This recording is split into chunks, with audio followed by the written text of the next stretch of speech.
Excelente día. En un video más de la introducción al libro de Solórzano y Perilla. El libro de Solórzano y Perilla lo vamos a dejar este link que es del SIGA UNAM, Centro de Investigación en Geografía Ambiental en México. Vamos a dejar el link para que lo puedan explorar. Eso es lo interesante de mostrarles el camino con este libro, ¿no? Realmente están desarrollados de manera textual todos los ejercicios que nos proponen los autores, y se nos va a hacer muy sencillo recrearlos porque también nos mandan ellos directamente, ¿sí?, a sus códigos. Cuando nosotros damos clic aquí, nos manda a los códigos. Nos va a mandar aquí está en la parte de Owner, Writer y Reader. En el caso de ellos nos va a mandar a esta parte de Readers. Aquí está, ¿no?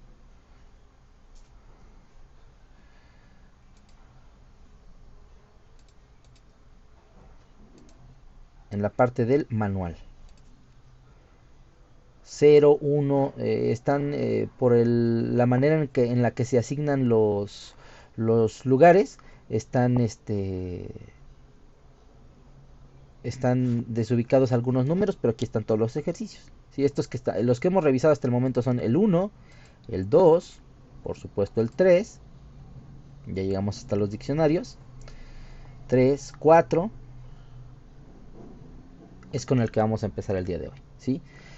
Yo no los reviso desde aquí porque si se hacen modificaciones ya se van guardando en nuestra lista de owners, y aquí es donde además yo les asigné un nombre, ¿sí?, para que sepamos de qué tema estamos tratando. En el ejercicio 4 vamos a hacer referencia a otro de los orígenes importantes de lo que es el procesamiento en la nube, que le vamos a nombrar como texto del servidor.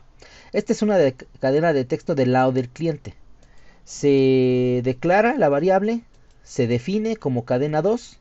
Esto es una cadena de caracteres. Corremos y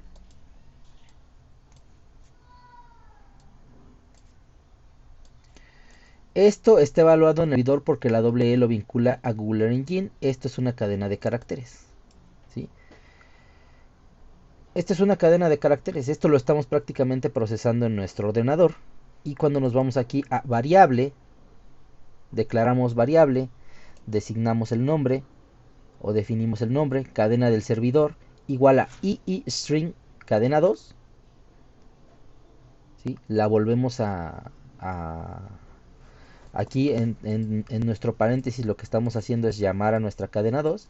Dice, pero a esta cadena 2 le decimos, se muestra primero un texto del cliente y segundo el string del servidor, ¿no? Esto está evaluado en el servidor porque la doble E lo vincula al Google Engine. Esta es una cadena de caracteres, ¿sí? Es esta misma, pero se envió del lado del servidor para que se pueda procesar allá. Esos son los beneficios que tenemos de nuestro procesamiento en la nube, ¿sí? En realidad estamos dejando de utilizar los recursos de nuestra propia máquina y estamos utilizando los recursos en este caso, de Google. Sí, ya hemos tenido acercamientos a otros, también a otros servicios de procesamiento en la nube. De hecho, hace muy poquito acabamos de recibir un correo en el que ya vamos a tener acceso a los servicios de Amazon. Sí, hay que tener un poco de paciencia porque aquí sí tardan algunos días en respondernos para poder utilizar el SageMaker Studio Lab, ¿sí? Vamos a ponerlo a prueba y posteriormente estaríamos compartiendo con ustedes. Aquí están, por aquí hay un esquema donde nos explica bastante bien de qué se trata el, el, el procesamiento en los servidores. Pero sí es importante porque además también todos nuestros catálogos o datasets eh, se asignan a través de este formato, ¿no?, del II, porque lo que estamos haciendo no es descargarlos a nuestra computadora, lo que estamos haciendo es solo visualizarlos a través de los servidores, ¿sí? Esta parte va a ser clave, ¿no? No hay mucho más que aprender al respecto, más que ya después ponerlos en práctica, porque con los números va a suceder lo mismo. Se define un número como number en el servidor.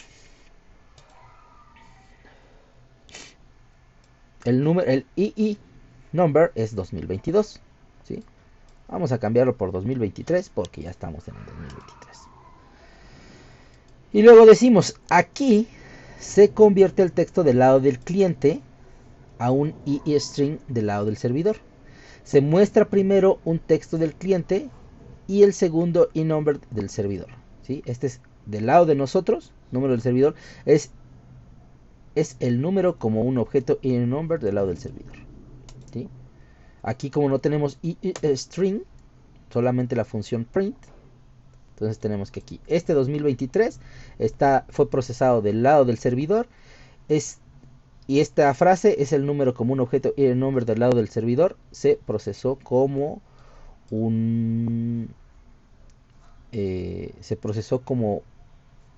se procesó del lado del cliente, ¿sí? Es decir, se procesó con nuestros cursos.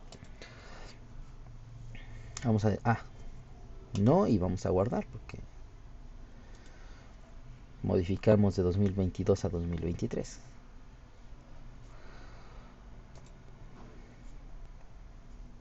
Muy bien. Este tiene como nombre listas del servidor. Estos son arrays del lado del servidor. En el ejercicio 6 de listas del lado del servidor o arrays del lado del servidor, tenemos la asignación de variable, la definición como lista, nada más le estamos definiendo el nombre de lista. Y nuestra lista empieza aquí con el corte entre comilla simple o pueden ser comillas dobles, pero en toda la línea tendríamos que usar comillas dobles y se recomendaría que además en todo el script utilizaríamos comillas dobles. Aquí estamos utilizando comilla simple. En comilla simple tenemos hola, entonces es de texto, el 12 como formato de texto, el 5% pero como formato de texto y string servidor. Tenemos number 64 y 8.23. Se define una lista como list del lado del servidor, ¿sí? Aquí ya no importa lo que hicimos, que algunos están del lado del cliente, como estos, porque no tienen una asignación del lado del servidor. Este sí está del lado del servidor. Estos también son números que se procesarán del lado del servidor, pero la podemos convertir en una lista completa del lado del servidor con la función list. ¿Sí? Entonces aquí ya no nos preocupamos por cuáles quedaron del lado del cliente y cuáles quedaron del lado del servidor. Corremos nuestro código. Dice, esto está evaluado como una lista del lado del servidor y ya incluye todos estos, ¿sí? La diferencia de un array es que cuando tengamos asignado un array del lado de la consola, vamos a tener aquí obviamente los elementos. Hay que recordar que se empiezan a listar, se empiezan a ordenar a partir del 0. La posición 1 la ocupa el 0 y entonces todas las demás posiciones se recorren un entero, ¿sí? Entonces el objeto número 2 es el 12, el objeto número 3 es el 5%, pero como string, este también es un string, este sí es tomado en cuenta como un número y este también es tomado en cuenta como un número. Después, ¿cómo nos va a servir esto para después aplicarlo? Claro, si nosotros tenemos una lista de imágenes de satélite o una lista de bandas, después vamos a querer hacer algunos ejercicios o vamos a querer aplicarle algunas operaciones a esas bandas. Se muestra primero un texto del lado del cliente y segundo list del lado del servidor. Esto está evaluado como una lista del lado del servidor, ¿sí? Entonces esto ya, el print, que es el print de esto, ya está evaluado completamente del lado del servidor. En el ejercicio 6.1 dice, se llama solamente el primer objeto de la del servidor. Vamos a asignar el número de la lista y después aquí es donde empieza a tener un poco de sentido lo que nos decía en el ejercicio anterior, que es mejor utilizarlo como notación de punto, porque decimos a esta lista, ¿no? A nuestra lista del lado del servidor le vamos a aplicar el método get y la variable 0, ¿sí? Que está en la posición 1. Hola, que es la posición 1, y se llama solamente el segundo objeto de la list del servidor, como por ejemplo el 4, ya sabemos que nos va a llamar al número 64. Aquí, solo como prueba, podemos decirle, bueno, no quiero llamar al 0, quiero llamar al 2, y aquí no quiero llamar al 4, quiero llamar al 6. ¿Sí? Esto va a ser interesante ver cómo va a reaccionar nuestra solicitud a algo que no existe, porque solo tenemos del 0 al 5. Sí tenemos 6 elementos, pero no tenemos la posición número 6. ¿Sí? Y entonces nos dice, claro, tu objeto número 2, ¿sí? Que es 0, 1, 2, es el 5% en string o en texto, pero lo otro que me solicitaste, que es la posición 6, me dice el error. Me dice, intentaste hacer esta solicitud, la lista list guest, list index must be between, ¿no? Está entre 0 y 5, or menos 6 y menos 1. Entonces no encontró el número 6. Quizá decimos, bueno, es que me confundí porque eran 6 posiciones. En realidad yo lo que quería era el sexto elemento, que está definido por la posición número 5. Ahí sí, ya nos está mostrando la posición número 3 y la posición número 6, que en la lista son el 2 y el 5. Excelente. Entonces aquí, como ya avanzamos 3 ejercicios, vamos a dejarlo hasta acá para que continuemos con el curso. ¿Sí? Un saludo para todos, un saludo especialmente para todas las personas que se han unido últimamente al grupo de SIG y PR Geografía UNAM.